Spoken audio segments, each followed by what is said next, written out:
mengetahui mereka melakukan kebiasaan tersebut kan, kayak parkir terus bergaul bebas lah ya, kamu terganggu nggak?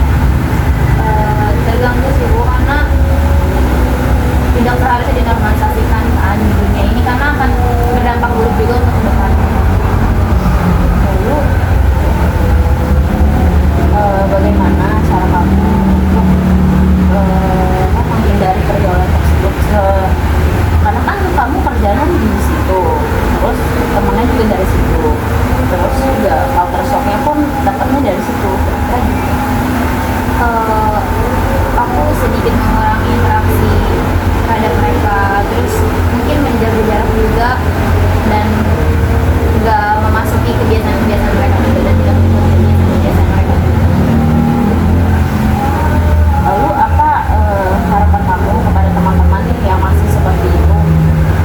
Apakah akan kamu akan berteman lagi sama mereka atau tinggalin mereka?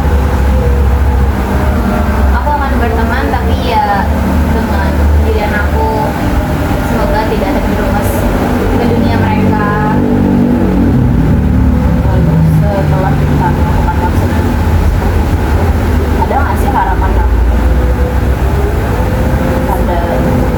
pada kegiatan pada pergaulan Harapan aku sih semoga dikerapalangin aja, dan aku juga bisa membatasi diri, karena cukup gak baik juga dan seharusnya tidak dinormalisasikan juga perbuatan-perbuatan seperti itu. lalu apa sih pendapat kamu misalkan nih teman kamu ada yang kayak gitu, ada yang terjerumus juga dalam pergaulan bebas, terus dia bilang kayak nggak apa-apa kayak gini karena kita masih muda, hidup cuma sekali. Justru karena kita masih muda nggak sih Bu, jadi kita harus menjaga diri kita dari pergaulan-pergaulan seperti itu, dan karena itu juga pergaulan buruk yang seharusnya tidak dinormalisasikan. Harus kita hindari. Lalu bagaimana sih menyesuaikan diri kepada teman-teman kamu yang seperti itu? Aku tetap bergaul dengan mereka, tapi aku tuh masih membatasi diri lah, dan tidak terlalu jauh mengikuti kebiasaan-kebiasaan mereka yang seperti clubbing, staycation. Lalu kamu kan tahu nih ya, kamu kan ada yang seperti itu.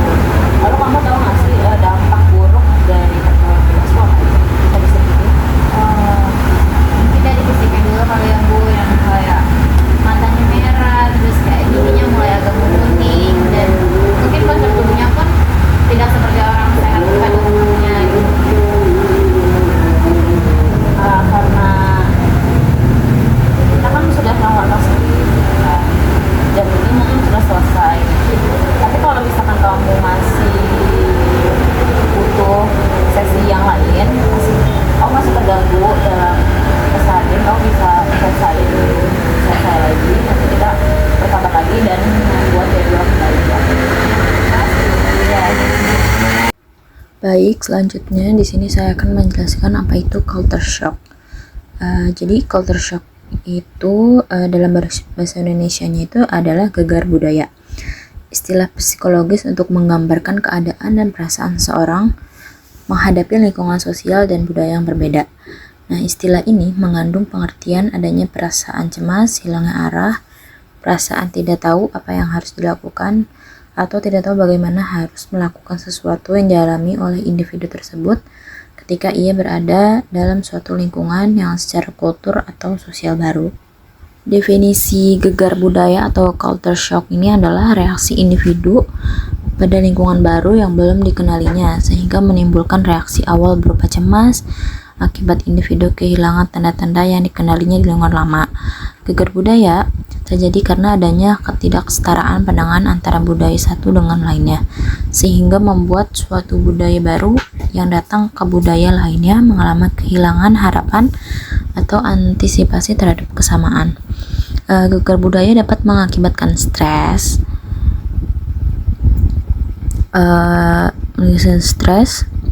dan ketegangan saat individu dihadapkan pada situasi yang belum pernah dirasakan sebelumnya, seperti adanya perbedaan bahasa, gaya pakaian, makanan, dan kebiasaan makan, relasi interpersonal, cuaca, waktu belajar, makan, dan tidur, tingkah laku pria dan wanita, peraturan, sistem politik, dan perkembangan.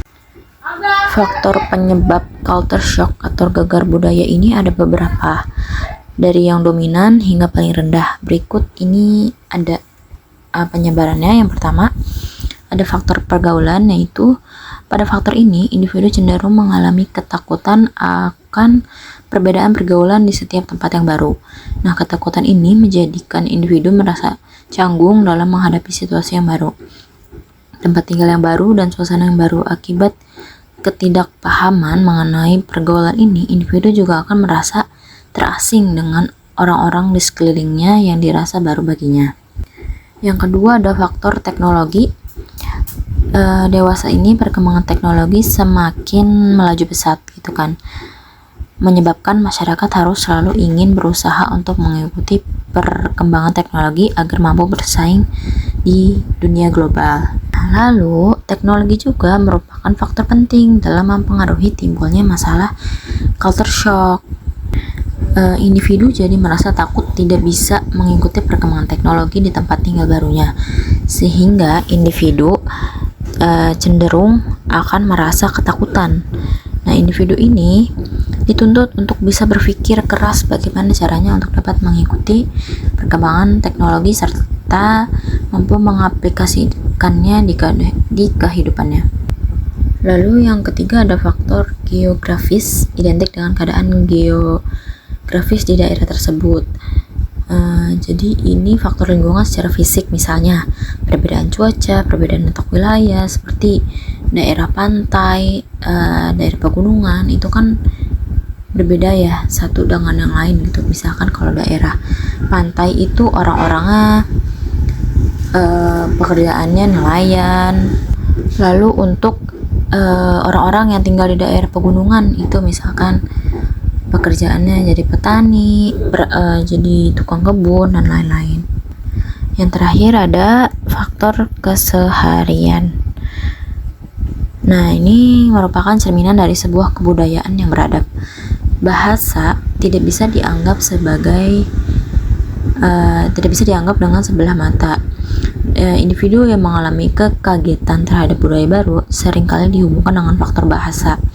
Salah satunya ketakutan yang cukup besar ketika akan menetap di tempat yang baru, tidak menguasai atau bahkan tidak mengerti sama sekali bahasa tempat itu ya, merupakan salah satu hal yang wajar menyebabkan timbulnya culture shock. Lalu berikut ada dampak-dampak yang terjadi karena culture shock. Yang pertama itu ada dampak negatifnya, ada bisa membuat kita stres, jadi khawatir berlebihan, sulit berkonsentrasi terhadap apa yang akan kita lakukan, mudah menangis, dan depresi. Lalu dari dampak negatif tersebut, kita dapat mengatasi culture shock dengan beberapa cara. Yang pertama, menyadari dan mengakui perasaan tidak nyaman gitu. Misalkan kita gak nyaman terhadap situasi atau orang tertentu dalam pergaulan kita, maka kita harus bilang kalau kita tuh gak bisa seperti ini, kita gak nyaman kalau kayak gini gitu. Yang kedua, ada membuka diri terhadap hal baru. Jangan menutup mata terhadap hal-hal yang belum kita ketahui. Cukup tahu, tapi kalau hasilnya jelek, kalau hasilnya buruk, kita tidak perlu mengikutinya. Lalu yang ketiga, ada terlibat langsung dengan budaya tersebut gitu. Kenapa harus terlibat langsung? Karena agar kita mengetahui budaya tersebut, tidak hanya dengan kata orang, dengan omongan orang kalau budaya itu tuh kayak gini gitu. Lebih baik, langkah baiknya kita harus terlibat dalam budaya tersebut. Yang keempat, ada bersosialisasi. Setiap manusia sosial itu pasti akan bersosialisasi. Makanya dengan bersosialisasi diharapkan kita atau individu yang lain itu bisa mengerti dengan karakteristik orang-orang di sekitar kita, agar kita tahu cara mengatasi hal-hal yang tidak bisa kita lakukan sendiri, seperti itu. Lalu yang terakhir ada mengelola stres yang baik, misalnya dengan berolahraga, meditasi, hobi, melakukan hobi yang kita sukai, berlibur, atau berkonsultasi dengan profesional seperti konseling atau pergi ke psikiater ya. Kalau sudah parah gitu harus minum obat, itu harus ke psikiater.